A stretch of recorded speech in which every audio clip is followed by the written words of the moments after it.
നമസ്കാരം, എല്ലാ കുട്ടികൾക്കും ഗിരീഷ് സാറാണ്.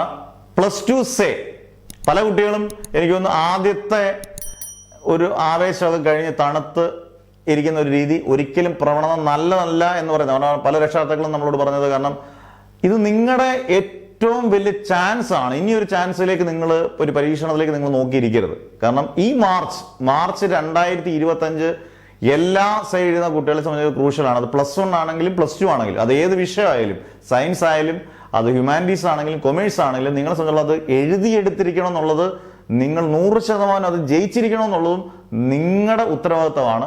അത് കൃത്യമായിട്ട് നിങ്ങൾ ചെയ്യുക.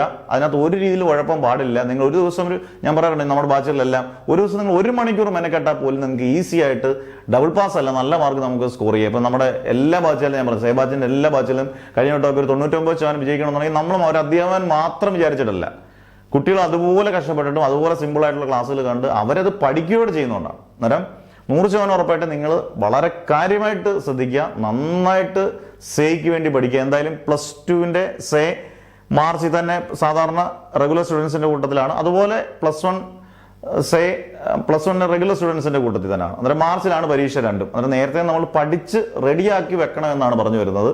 എന്തായാലും നമ്മുടെ ഓണത്തിന് ശേഷം പുത്തൻ ബാച്ചസ് ഉണ്ട്. അതിനു മുമ്പേ പുത്തൻ ബാച്ചസ് നമ്മൾ ഓപ്പൺ ചെയ്യുകയാണ്. അതിന് ചേരാൻ താല്പര്യമുള്ളവർക്കെല്ലാം നിങ്ങൾ മെസ്സേജ് അയക്കുക. നിങ്ങളുടെ പേര്, ഡിസ്ട്രിക്റ്റ്, വാട്സപ്പ് നമ്പർ, ഏതൊക്കെ സബ്ജക്ട്സ് ആണ് സേന്ന് കൃത്യമായിട്ട് എഴുതി കൊടുക്കുക. ഉറപ്പായിട്ട് തിരിച്ച് നിങ്ങൾക്ക് റിപ്ലൈ ചെയ്യുന്നതായിരിക്കും. ജോയിൻ ചെയ്യുക. വളരെ സിമ്പിളായിട്ടും ഒരു ടെൻഷൻ ഇല്ലാതെ നിങ്ങൾക്ക് പഠിക്കാം. അടിപൊളിയായിട്ട് നല്ല മാർക്ക് സ്കോർ ചെയ്യാം. അന്നേരം എല്ലാവർക്കും നല്ല മാർക്ക് കിട്ടട്ടെ. നിങ്ങൾ ഒന്നുകൂടെ പ്രത്യേകം പറയുന്നു, ഉഴപ്പരുത്. ഇതൊരു വളരെ നിസ്സാരമായിട്ട് നിങ്ങൾ കാണരുത്, വളരെ സീരിയസ് ആയിട്ട് കാണുക. നല്ല രീതിയിൽ പഠിക്കുക. ഈ വട്ടം 2025 എല്ലാവരും പാസ്സാകട്ടെ എന്ന് പ്രാർത്ഥിച്ചുകൊണ്ട് മാഷ് നിർത്തുന്നു. Never ever give up.